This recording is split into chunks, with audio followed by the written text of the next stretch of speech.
Fix fingerprint not showing in settings.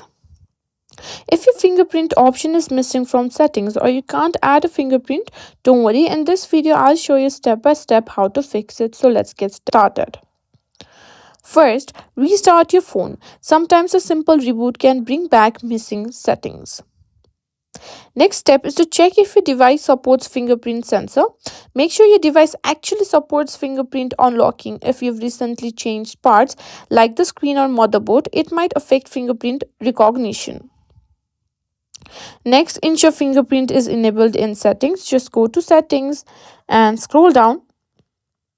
Here, as you can see in my phone, it is Face ID and passcode. Make sure there is fingerprint and passcode and make sure to enable it by simply tapping on it.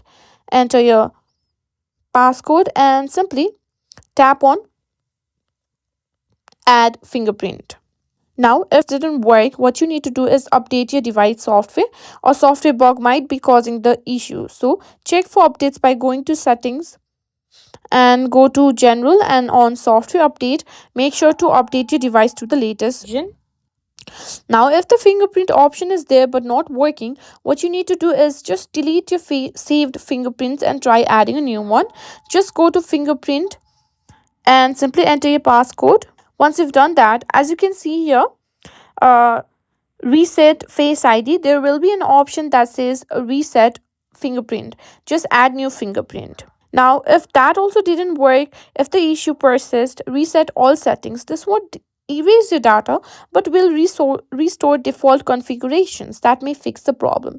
Just go to settings and simply scroll until you find an option that says general and find an option that says transfer or reset. Click on reset all settings. And that's it. Try this fixes and it might help you with fingerprint not showing in settings.